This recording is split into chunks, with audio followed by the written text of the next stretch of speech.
Ladies and gentlemen, boys and girls, children of all ages.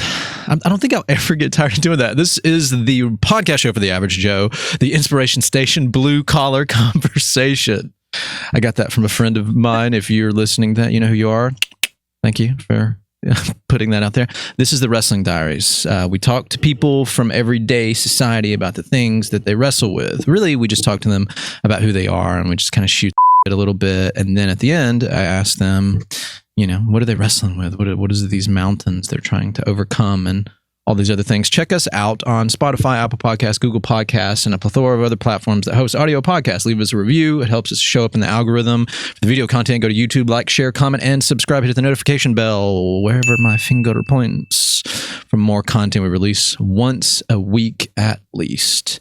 Today, we have a special guest on. Ladies and gentlemen, are you ready? Anna Hope Sings.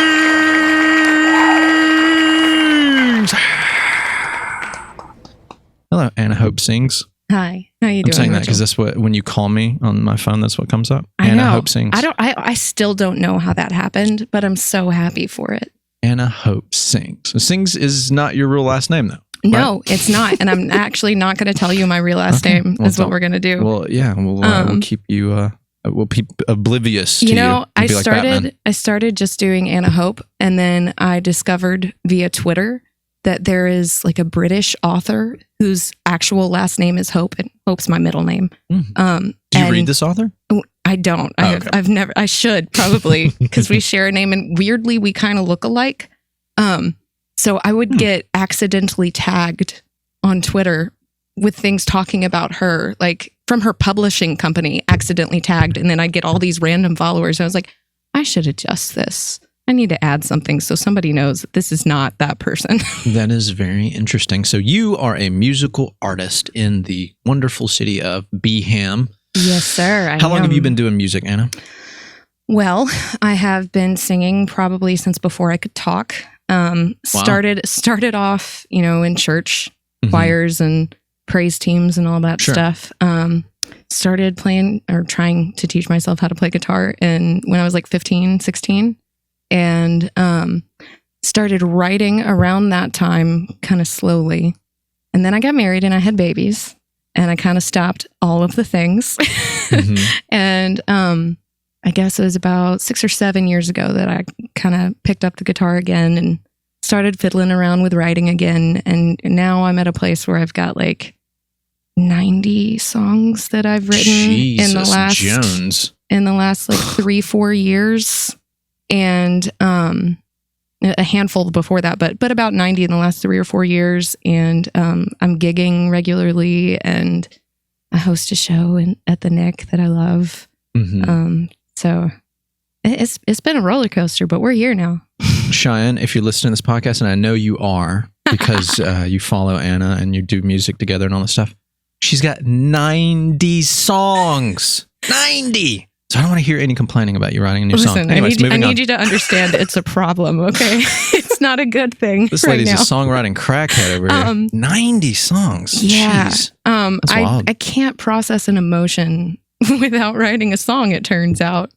Do you find that writing a song or music or what have you is a good outlet for the things that trouble you? I knew like a you general were going to ask that musical question. artist, I guess. And the answer, therapy station. The answer is no. No. The answer is no. I don't think writing them helps me at all. What does help, though, is getting to perform them and hearing other people's takes on them. Because I do write a lot about like my own, every single little thing that I've ever struggled with is in a song somewhere. Sure. And there's a lot about abuse and like sexual trauma and stuff like that in my music. And so when I am able to perform it somewhere, and 9 out of 10 times, if it's a new song or if it's a new crowd, I'll have somebody walk up to me and be like, "You put words to the thing. Thank you."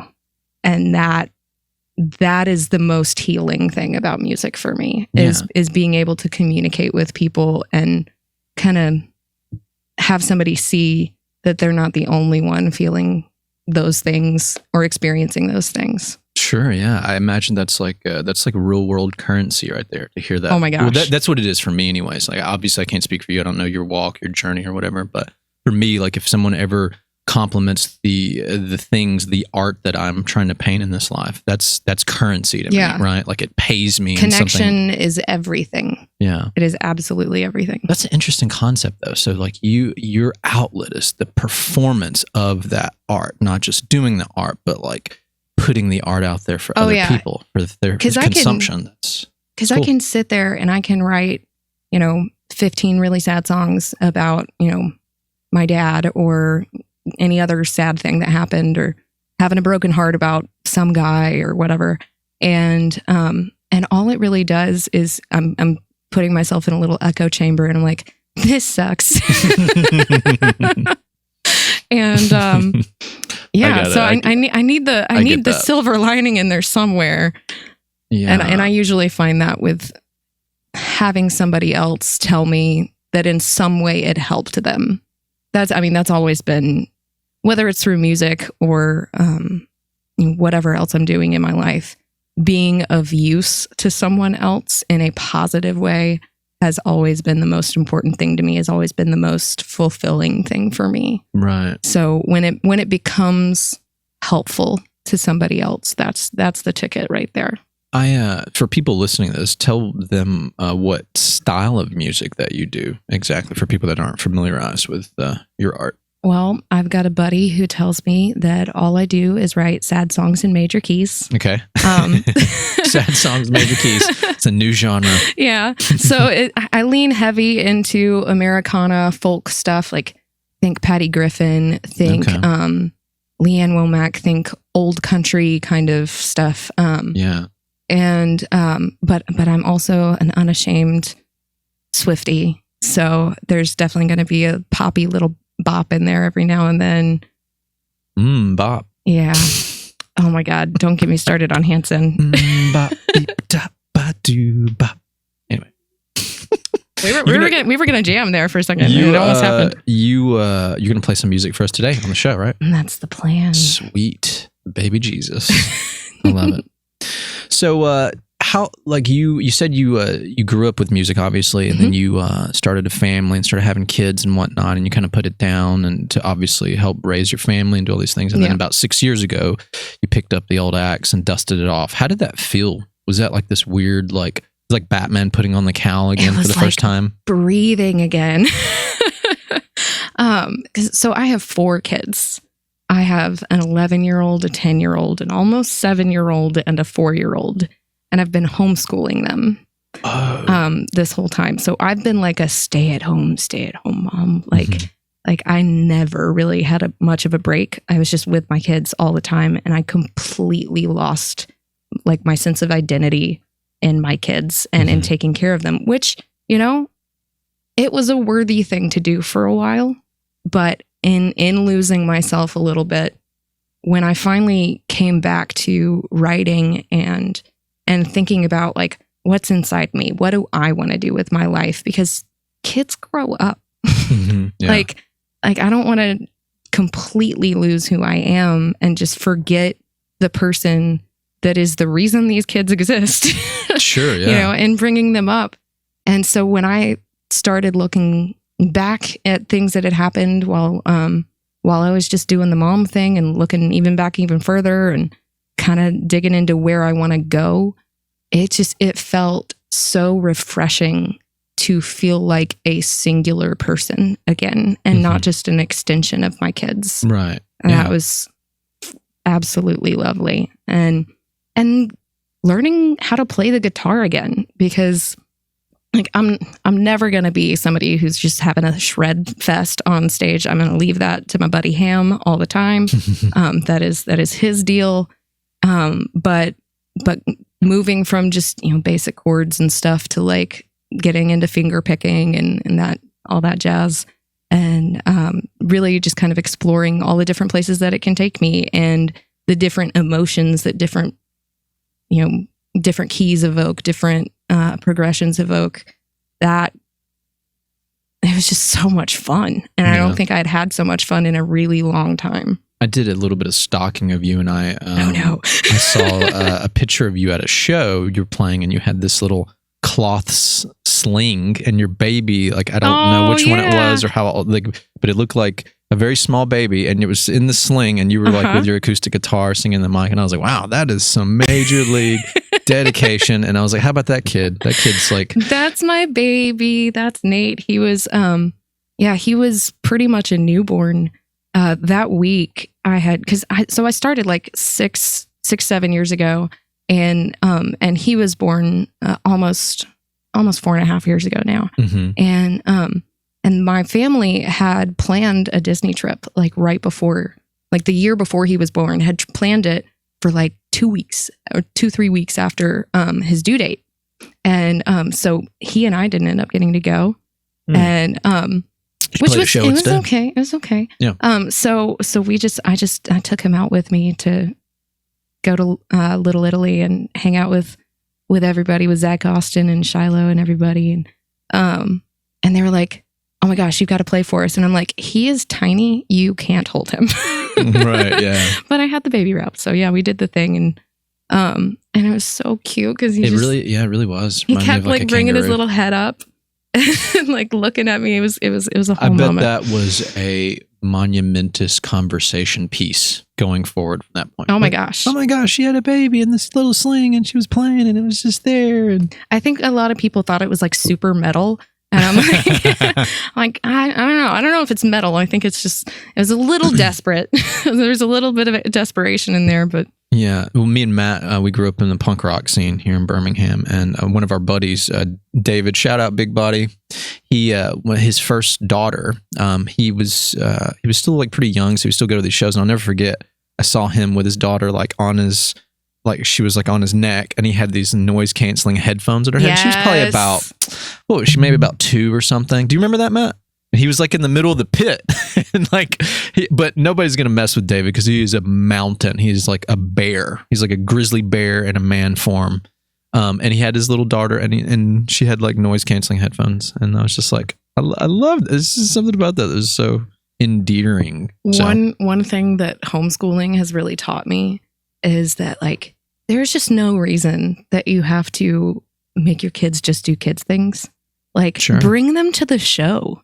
Yeah. You know, if they are my kids do this all the time. Another video that you'll find is a video of my daughter 2 years ago.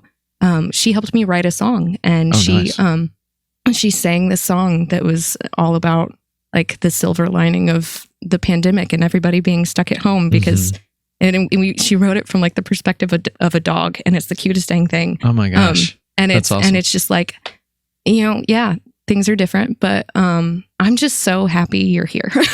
How old is your daughter? How old was she when she wrote that? At the time, she was, she would have just turned 9, and she's 11 now. Okay. 9-year-old cabin fever. Yeah. Lyric writing. Listen. I love it. For real. And she's performed with me at gigs before, and so has my my third kid. He's since he was 4 years old, he'd hop up on a mic and sing Paper Rings with me and just have a blast. So do you think like all 4 of your kids are like are you starting to see that they're becoming more musically inclined in their lives? Are they wanting to get into music? And they all love music, but they all love music in different ways. Okay. My daughter, she wants to be the coolest person in the room. Like she definitely wants to be the one who knows the most about literally every subject, including music. And so she's the one who's like getting into Concrete Blonde and just geeking out on the deep tracks of every random artist that anyone has ever mentioned to her. But she also loves to sing, and she loves to perform, and she likes to write. My second, he's a dancer. He loves to dance. He loves to jam out and listen to rock and, you know, find random like K-pop stuff that he digs. Nice. And then I've gotten my third kid. He's my little performer. And he's always running around singing something or dancing, or, you know. And then actually my youngest, he came up to me the other day and I think this is on my Instagram. He came up to me the other day and he's like, Mama, I wrote a song. And then it's just like, da, da, da, da, da, like little melody that he wrote.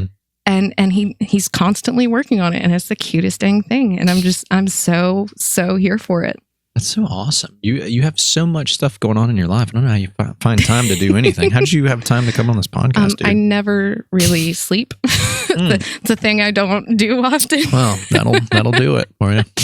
It's burning the candle at both ends, though. It'll catch up with you eventually when you get older. It does oh, often. I feel so tired. I'm just like so worn down. What happened? Oh, I didn't sleep for the majority of my 20s or whatever. I have a sister who used to say that she would sleep when she was dead. Yeah. And occasionally I've said that thing, and then my friends are like, okay, but you'll die. Yeah, but you don't want to like die like tomorrow. Let's not make sleeping. that soon. Yeah. I don't think that's a good catalyst for like being like, oh yeah, it's fine to not sleep. No, sleep, people. You need your sleep. You need your energy. Rest is important. You deserve rest. You don't have to earn rest. That's a thing that is difficult for me to understand. I haven't done enough to earn these hours of sleep. Oh, so we were going to talk about, we're drinking some liquid deaths. I don't like, can we get like copyright infringement from this, Matt? I don't know how it works. But you were asking about it. So can we play the commercials though? Would that be copyright stuff? Hey, maybe they'll sponsor you. Maybe. I tried to give them a shout out. Liquid Death. We got your stuff here. We're drinking your stuff. Talk to me. Send me a message. Unless I hope it's not one of those spam things. It's like, from the Alps. You're a great influencer. Can you DM? Just pay us $3,000 and give you. Well, I guess maybe you can show this stuff, but then just mute it on there so we don't get a flag, so she can see the Liquid Death stuff. We'll do it after. Okay, fine. All right, anybody listen to this? I'm sorry, Matt. Be mad at Matt. He didn't want to do it. Me and Matt have been friends since we were like 12. Yeah, went to elementary school together. I hated this guy. Yeah, just still do. But sometimes you got to work with the people you hate, you know? Listen, how it works. A healthy roasting relationship is necessary in just about every friendship I've ever been in. So I feel like it probably works. Yeah, well, my relationship with Matt is unique in that, like, I talk a lot of shit, you know, but then he just kind of sits there, like, very smug and he's like, just like kind of like just blows me Strong off. Silent like type. Yeah. And he's just like, oh, yeah, that was funny. Ha ha. It makes me feel like this big. I'm like, man, F you, Matt. Dude. Just be nicer to your friend, Matt. So, yeah, Matt. God, what's the deal here? So let me ask this question. What are your like, do you have any ultimate aspirations or goals for doing music? Or like, is this what you want to do for a living? Is this your dream? Like, what does that look like? Well, I mean, I do have like 90 songs and, yeah. And I genuinely daily, sometimes multiple times a day, will like hear a line or see a thing happen and be like, that's a song. And in addition to the songs I've already written, I've also got this like crazy long list, this folder in my phone of like lyric ideas. And sometimes it's a chorus, sometimes it's just a little couplet or whatever. You know, sometimes it's a chord progression, whatever. But I know that music is what I want to do as a career. It is absolutely my passion. There is no other thing on this planet that is going to make me happier. And so I love to perform, but I also love to create a space for other people to put their talents out there. And that's part of why I started doing the girls round at the Nick. Which is really awesome. I love that. Where we have local female singer-songwriters come and, we do an in the round style showcase, and everybody has a chance to play a handful of their songs and talk about the story behind them, talk about the process of writing the song, or what it is that inspires them. And I absolutely love that. So I don't know. I'd love to record. Like, I would love to go on tour someday. Right now, that feels a little pie in the sky because I do have these 4 children and I'm poor. Aren't we all, sister? Aren't we all? So, well, I've done a little bit of recording actually with one of your previous guests, Brandon. at Brandon Four Snipes, Birds. B Snipes. Shout out B Snipes. He did a couple of sessions with me. We did one with Harder Than the Whiskey, and and one called Ball Girl. That, trigger warning, is sad. That's great. I'm so glad you like Brandon. I can't stand that guy. He's pompous. He's pretentious. I adore that man. He's so kind, and he is such a valuable asset. He's like a monk. He reminds me of a monk. Buddhist monk. He does a little. Very peaceful. Like a cool monk, though. Yeah, a cool monk that'll dance and do weird faces at shows and stuff like that. Yeah, I love B Snipes. He's cool. Me and him just kind of like sort of got connected more intimately, not like sexually, but you know. Like he has his Level Up men's retreat. Yeah. So I went to that, and it was really cool. Very, very nice. It sounded very cool when you guys talked about it on. Yeah, it's a great experience. You know, it's like you host the women's like music thing, so it's empowering for women, and these artists can feel really great, and they're all coming together with like fellow girls and all this stuff. And this is like a thing that was like just strictly for men. Not that it's, you know, I don't know if people want to make that a controversial thing or whatever. No, I think it was very important because it's like all the things that make a man a man. Like there's things about aggression, sensitivity, thought. Like, yeah, there's a lot of different, deep, emotional things that really resonate, I think. Yeah, for what it means to be a man, a good man, a healthy man. You know, community is so important. Amen. And whether that is with people that you just live near and experience the same things as you, or people who have been through the same things you have been, or people who want to go the same places you want to go, I don't think it's weird to be kind of exclusive and things like that. Sure. Yeah. We need our people. We do. Around us. Humans are innately designed to put together tribes. Like me and Brandon are actually talking about that. Like scientific, that like man puts together gangs. There's gangs. Like you have to have gangs, which makes sense, right? If you have like a friend group or family, it's all tight knit. Everybody speaks the same language. They represent the colors. You know. I don't think that being pleased with your community and creating relationships within them and trying to make them stronger is necessarily like on the other end of the spectrum from like also appreciating the communities and cultures that are around you. Like, sure. I feel like people think you have to choose one or the other, but I think both are important. Yeah, I agree with that too. It shouldn't be just because obviously being tribal too is it's a bad, because it's like you're either Alabama, Auburn, you're Pepsi or Coke, you're Democrat or Republican. Like, listen, roll Tide, let's go Mets. Okay.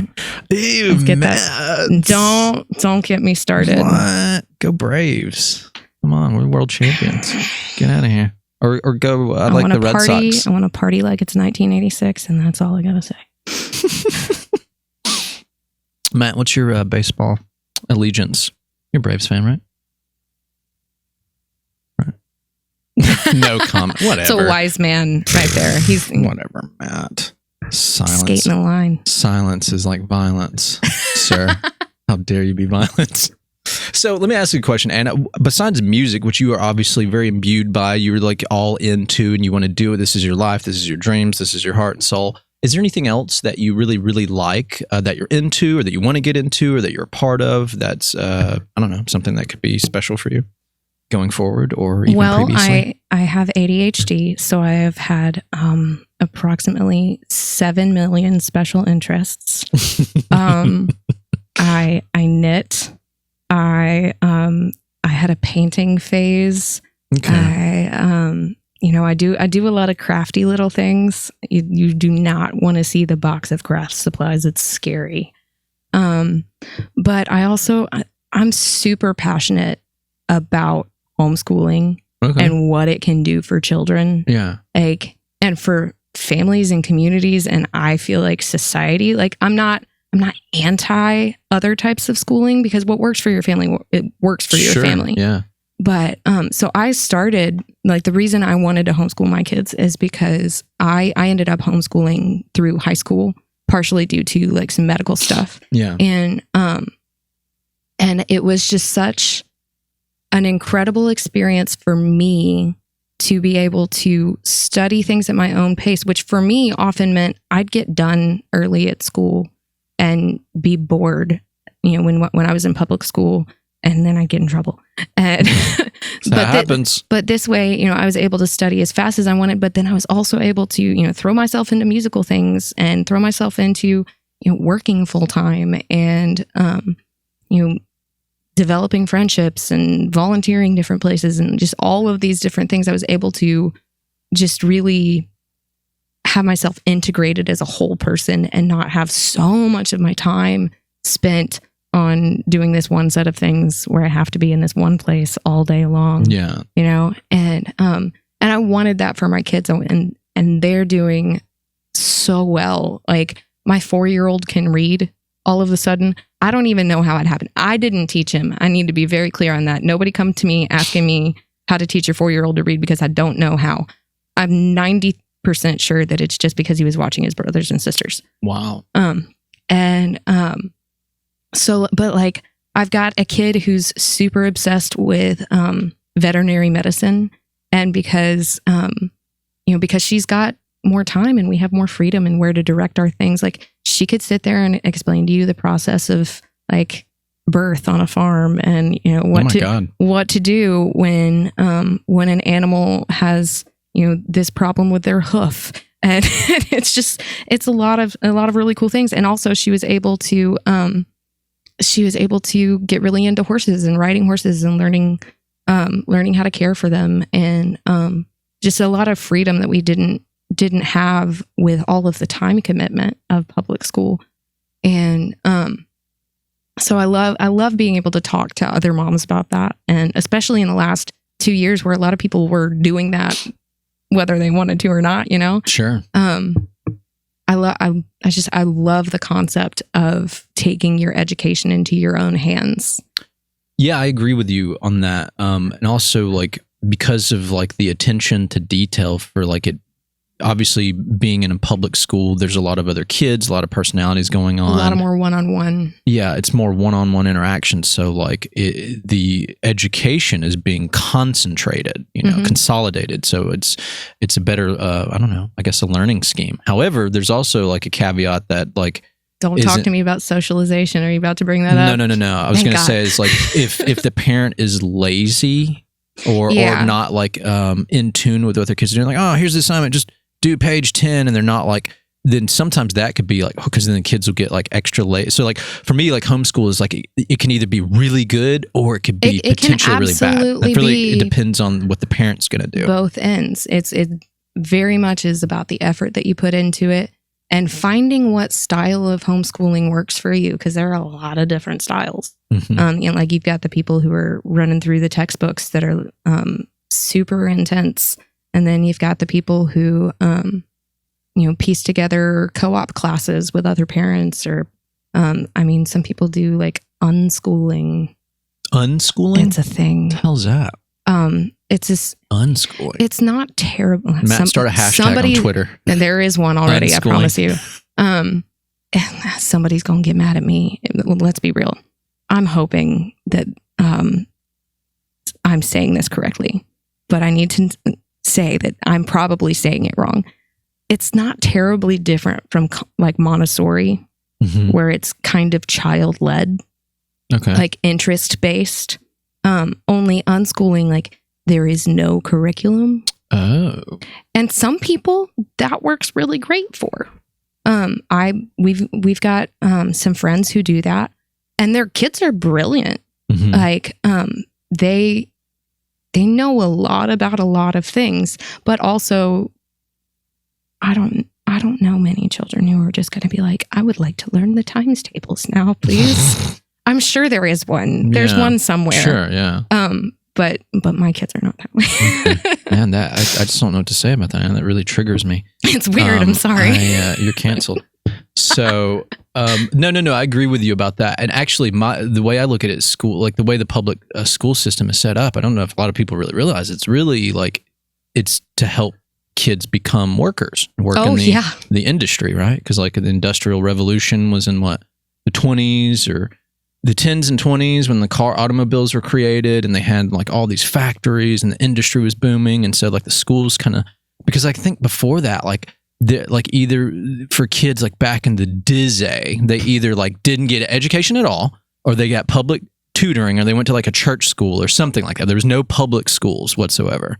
And there's like it definitely was to train us to get used to the work day, right, yeah, the work week, and also not being in charge of your schedule. Yeah, right. And so like if people are thinking about this, if you've never thought about, when I first discovered this and somebody was talking to me about this and I was reading some literature about it, I was like, oh my God, I never thought about that. Because obviously I've worked in the 9-to-5 world too. And I was like, it's almost like kind of the same schematics. Like there's like a bell that rings and then you go in and you're clocking in for work, but then your bell at school like rings and you're going in and then you're switching classes, you're moving. And like, I was like, oh my God, is that a real thing? That can't be a real thing. That's bullshit. No, it's a real thing. There's no way that's a real thing. It's definitely a real thing. And so, yeah, when it comes to that, like, I feel like, this is my opinion. Obviously, I'm very uneducated. I'm some stupid hillbilly from Alabama. But the way I look at it is that kids should learn like the general basics, reading, writing, arithmetic.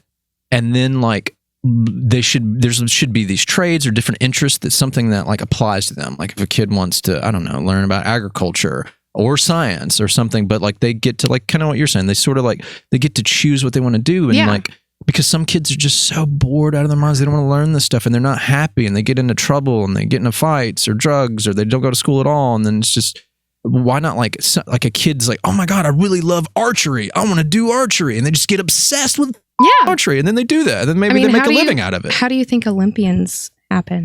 Right, exactly. Like I promise you the majority of Olympians, especially in the US, they're not spending their time in public school once they start training for their sports when they're very, very young, which they do. Yeah. You know, they might have a tutor, but let's be real. That's very close to homeschooling. It's very close to homeschooling. In addition, like, how many times have you been scrolling on, you know, whatever social media site you're on, or just living your life and hearing somebody say, why didn't they teach me how to do this in school? Why didn't they teach me how to balance my checkbook? Why didn't they teach me how to make a budget? Why didn't they teach me how to like figure out time management and like self-care and all of these things that are like way more important to my survival and success than knowing that mitochondria is the powerhouse of the cell.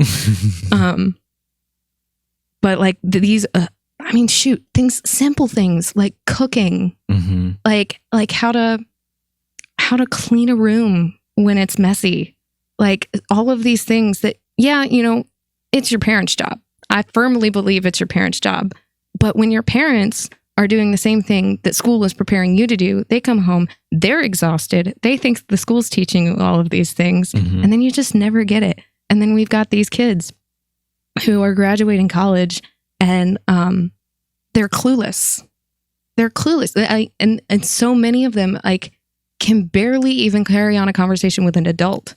It's so funny to me. Like it's one of my favorite things about my kids. And I can't take credit for this. I think this isn't something I trained them to do, but because they have been living life with me instead of spending a massive amount of time away from me, they've been, you know, I've got a 6-year-old who knows how to cook like the 3 most eaten meals in our household. I've got an 11-year-old who can give just about any adult a run for their money in any political debate and like accurately and concisely explain things to her peers in a way that they understand it, because she's there. She's taking it all in. Like they're little sponges in elementary school. And if all they ever do is hang out with other little kids, all they're ever going to be able to do is hang out around their peers as they go on. And they're not going to create these incredible connections like over generations. Like it's going to be weird when the, you know, elderly gas station clerk tries to have a conversation with them, and like they're going to miss out on an opportunity to meet a really cool person. Yeah. And make those really interesting connections and learn things from people around them. Yeah, I agree with that to an extent. I'm kind of like straddle the fence when it comes to that, because I feel like it is important. that they are around their peers to help them develop and all that stuff. But I also feel like it's not like all inclusive. Absolutely. So it should just be that. You can't have one or the other. Yeah. Like you've got to find a balance. But I think that's also how sometimes maybe how people get like so herded into like a just set like tribe or echo bubble is because of that. Like they're just put in this, it's almost like social classing in other countries, so to speak. So I think it's important for them to be around their peers, but it's also important to be around people of different age and people of different trade to kind of like expand their repertoire for like learning and all that. What I was actually going to say, I was going to say earlier, I was going to play devil's advocate and say, so like the homeschooling thing's really cool. It's a great way to submerge them with like a better education. Their focus can be better. And then maybe like, they, like you were saying, unschooling or whatever, they can kind of like pick this thing that they really love and just like take it and go crazy with it, get obsessed with it. It's because it's what they love. They just want to do it all the time and like turn it into some form of living for themselves or a life that they want to do. But like, what about the concept of like for kids that are in homeschool, they end up becoming very socially awkward because they didn't get to go to public school and be around more kids and deal with the different adversities and stuff that some people feel are very necessary in developing as a young human coming up. What would you say to that? That is absolutely a thing that can happen. I feel like I didn't live that myself when I was homeschooling, but all of my siblings before me, I'm the fifth of 6 kids. Oh, wow. All of my siblings before me were homeschooled before I entered school. I started out in public school. So homeschooling is just a thing in the family. It was. But I started out in public school. But definitely the culture that my siblings were in, it's your classic, like think the long denim jumper and the Keds and the long hair and the long sleeve shirt, like Bob Jones-esque era. Bob Jones, yeah. And that can definitely be a danger of it if you're not intentional about showing your kids the world in general. It can definitely be a tool that people use to prevent their children from being exposed to outside forces of any kind, whether that is stuff they don't want them to learn or even other kids or other types of families or other cultures, what have you. But it is so much easier today to do it in a healthy way. There are so many resources for homeschoolers, and I'm speaking, of course, for in Alabama. Like it is one of the easiest places to find a community. Like we're in a co-op where you have the option of joining classes where they are in classes with other kids, right? And that's good. Where they have like field trips and they've got sports and stuff like that, sports and activities. They've got all the same things that you have available for you in public school. Maybe not on the same scale, but definitely a lot of the same opportunities. And actually, in a lot of school systems, in a lot of places, in a lot of states, public schools will allow homeschooled students in their district participate in extracurricular activities. Nice. And there are a lot of different ways to do good. it. Yeah. Are your kids, I guess, involved in that kind of like outreach of things like that, like co-oping? They haven't been as much in the last couple of years because not many people have been. Well, because of COVID. Because there's this whole thing. And actually, one of the songs that I'm going to play kind of speaks to this a little bit. It's a song that is very much a conversation between me and my oldest son, and him kind of worrying like, what's the world going to be like? Is it ever going to go back to what it was like before? Like, are we going to get to go hang out with people again? And they've got neighborhood friends and stuff, but we've definitely missed our horse club and our field trips and horse club, like horseback riding. Yeah, like horseback riding. Word up! Yeah, sounds awesome. And it's so awesome. Sounds like it's so fun, both because like they get to ride horses and be around horses, but also like if you ever want to have a kid, learn what hard work means. Oh, right. You send that kid to the nearest stable and have them muck out a stall or brush a horse. Oh. They will never complain about picking up their room again. Yeah. But yeah, so they've had field trips and clubs, and they did soccer for a little while and stuff like that. So. Nice. That's cool. That's really great. It's so awesome to see you so passionate about this. I feel like you're obviously their teacher, I'm assuming, full-fledged. Mm-hmm. So they got a good teacher. And then also you're very musically inclined. So I just love hearing, like, I know that this is so real because this is what I love about talking to people about their passions. Because like you're just coming alive, like you're glowing, just talking about homeschooled and educating your child. And it's awesome, man. It's really, really great feeling. And Hope? Yes. What do you wrestle with? Oh, gosh. What are the demons and monsters under your bed and in your closet? Listen, I thought about sitting down and actually writing out notes on how to answer this question. Oh, you don't have the notes on your phone there in that little arm? I was going to pretend. But no, I don't. You didn't get my sheet. I sent you the bullet points of the questions I was going to ask, all my bullet points. And you're so organized. Now we're going to go to a commercial break real quick. And you can look over your notes and I'll look over mine. No, so, okay.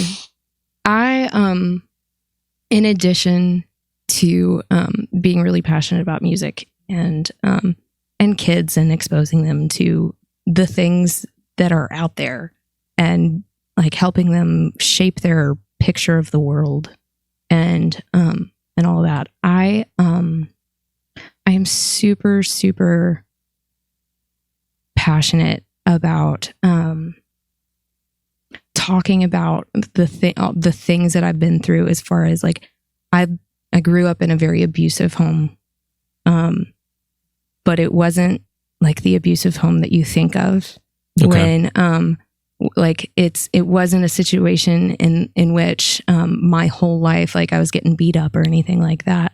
Okay. Like I actually kind of grew up in the aftermath of the abusive stage, the active abusive stage, when you, as far as that goes, as far as the physical abuse goes. Secondhand smoke can be just as deadly. Yeet.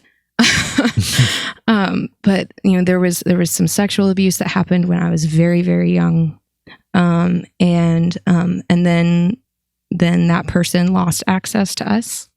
And then we lived in the home of someone who had been abused, both by their spouse and by previous people before them. And sometimes when you live through that kind of thing, you pick up a lot of really abusive traits yourself. And so that just got passed on through us. And so the thing that I'm super passionate about is letting people know and reminding myself that it is okay to decide that your family didn't do it right, and you can be the person who stops passing it on, and that you don't have to repeat patterns that you lived through. You don't have to even live in the same community. And I don't mean like physically in the same community, but like if the community that your family was a part of was a toxic one, you can leave. It's allowed. Mm-hmm. Like when you're grown, you get to be your entire whole person, and you get to make all of the decisions. And if you stay in something that is harmful to you and other people, that's also a choice you're making. So it's been a wild ride for me, especially in the last 4 years, because I've gone no contact with both of my parents, and unfortunately with some of my siblings as well, because there's a lot of that. What do they call it? I promise I went to therapy. She told me they were all the right terms. There's this flying monkey thing that where like when you've got narcissists and people who are abusive, they often will pull other people into the abuse and like, go on like full on just crap talking sessions with like your siblings or whatever about you, and you can become the scapegoat of the family. And I definitely was in that spot for a while in our family. Because they're miserable, right? Misery loves company. Oh goodness. Well, and if they don't have somebody else who is invested in the dynamic, then the power could shift, And so yeah, it's been a long 4-ish years of getting used to what it's like to not be around them anymore. And at first it was so hard, like just because I went from having this huge family to almost having nobody. And I mean, I had my friends, but no more family. Like it meant not going home for Christmas. Yeah. And not picking up the phone when grandmama calls on a kid's birthday, and not having some of your people to call when scary stuff happens, when exciting things happen. And it was a big adjustment. But I'm a big believer in chosen families, and I have some of the most incredible people that are considered family now. And I'm so relieved. My life is so much more peaceful now than it ever used to be. And there's still difficult things because, CPTSD is real fun. It's always going to come back and rear its ugly head every now and then. But for the most part, I don't have the daily weight of it anymore, of like kind of like waiting for the other shoe to drop all the time. So, I don't know. I think that's probably been the chief struggle of my life in the last several years, is deciding that who I am and the kind of person I want to be is important enough that if obligations that are harmful to me are getting in the way, it's okay to say that can't be an obligation of mine anymore. I can't be responsible for everybody else's really toxic behavior. Right.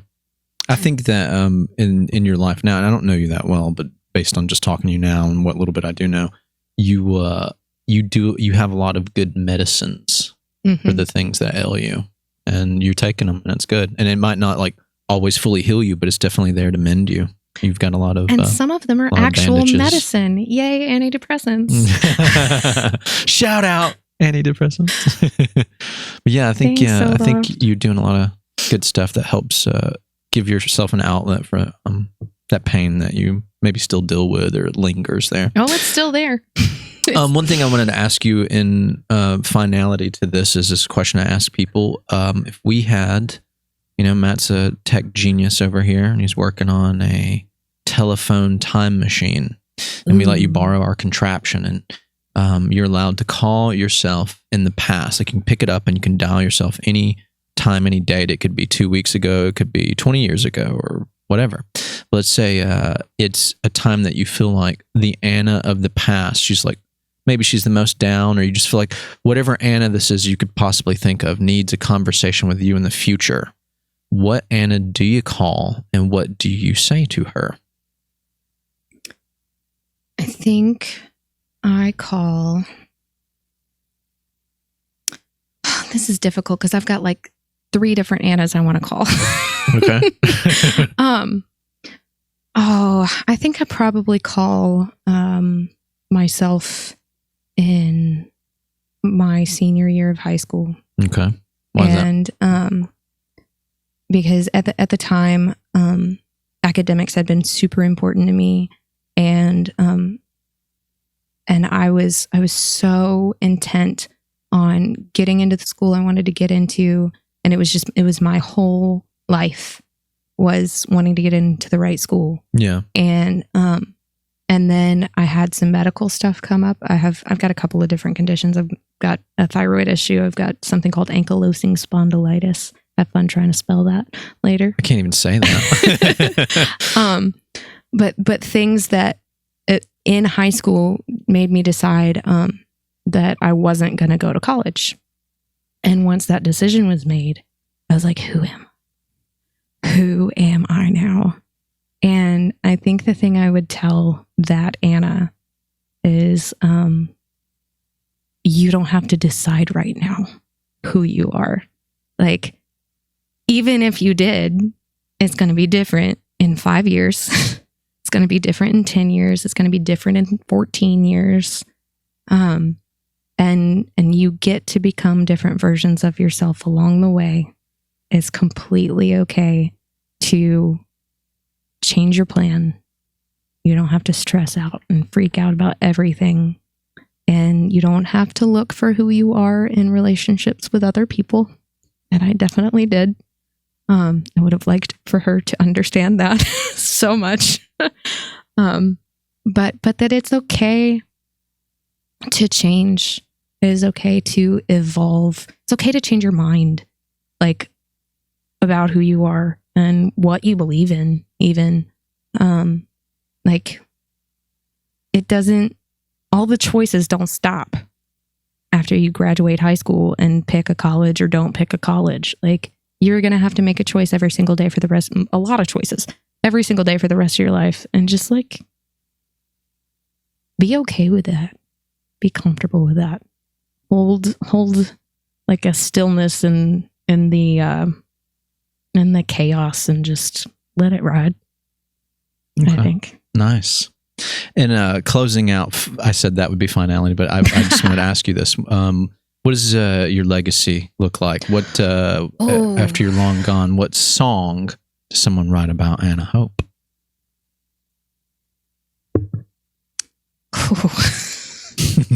You said legacy, and I was about to say something about my kids, but then I don't know.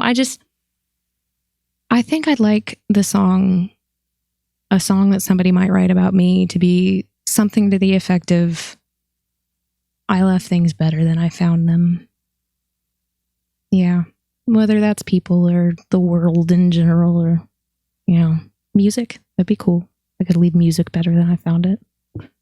Hell right. Amen and amen. That was awesome. Thank you for being on the show today. And you're going to play some music for us before I sign us off officially. Let me get you to plug in your music and all your creative endeavors and how people can find you, listen to your music, go to your shows, et cetera, et cetera, et cetera. Plug in. Yeah. Okay. So you can find me on Facebook and on Instagram at Anna Hope Sings. That's ANNAHOPESINGS.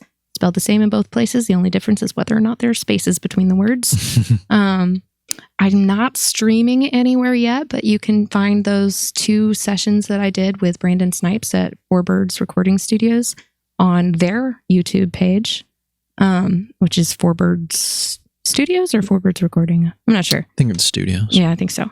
But you can also just search Anna Hope and Harder Than the Whiskey or Ball Girl on YouTube, and you will find those 2 songs. I have, let's see, coming up on, when is this going to air? This will come out week after next. Week after next. Okay. Well, in that case, May 1st will be the next girls round that happens after this comes out. It usually happens about once a month. You can find information about that at thenickRocks.com. And that's that singer-songwriter round that we do. Sweet. And yeah, that's all. Thank you for being on the show. Absolutely. Bless you, child. Thank you.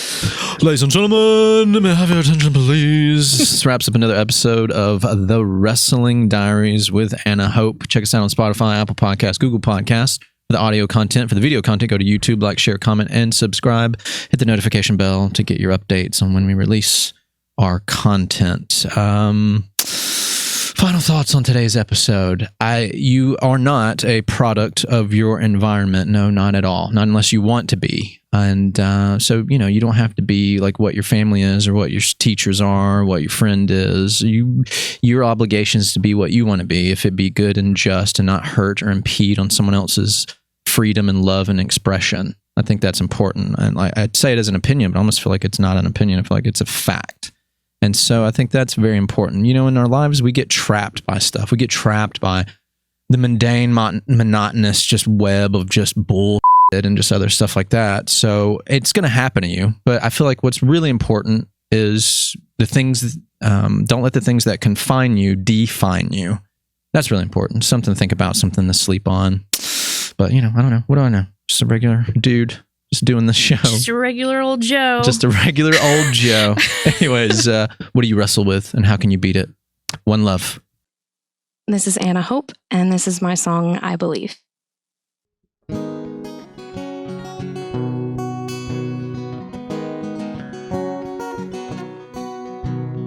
Mama, they canceled the game.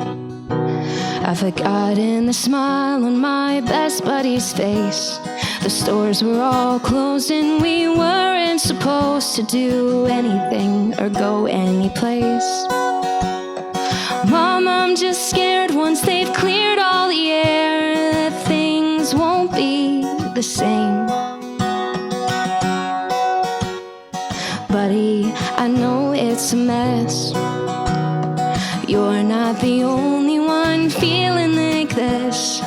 Back when I was little like you, my guy Fred used to tell us when he tied up his shoes, you can find helpers in unlikely nooks, and the world ain't just full of those bullies and crooks. It's the man at the corner store and the sweet old librarian, lighting in Mondays and the loads that you're carrying too. Someone's looking out for you. So many days with so many disasters, looking around in the moments right after. There's laughter, reprieve, and the helpers you need. Oh, my darling, in this I believe.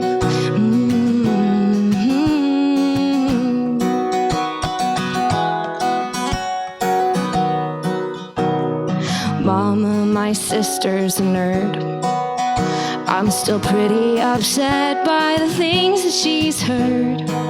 Stuff like missiles and homes and kids' dads on the road to a war somewhere else in the world.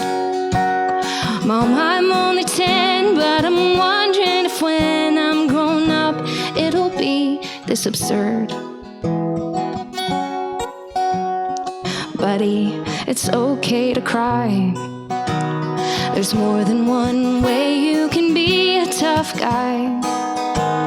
When faced with even the scariest men, Fred would zip up his sweater and say this again. You can find helpers in unlikely nooks, and the world ain't just full of those bullies and crooks. It's the man at the corner store and the sweet old librarian, lighting in Mondays and the loads that you're carrying too. Someone's looking out for you. So many days with so many disasters, looking around in the moments right after. There's laughter, reprieve, and the helpers you need. Oh, my darling, in this I believe.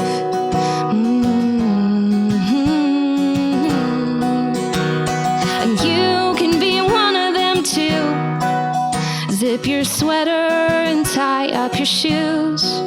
Take the good in your heart and go light up the dark. There's a corner where someone needs you. Ooh. So many days of so many disasters, looking around in the moments right after. There's laughter, reprieve, and the helpers you need. Oh, my darling, in this I believe. Oh, my darling, in this I believe.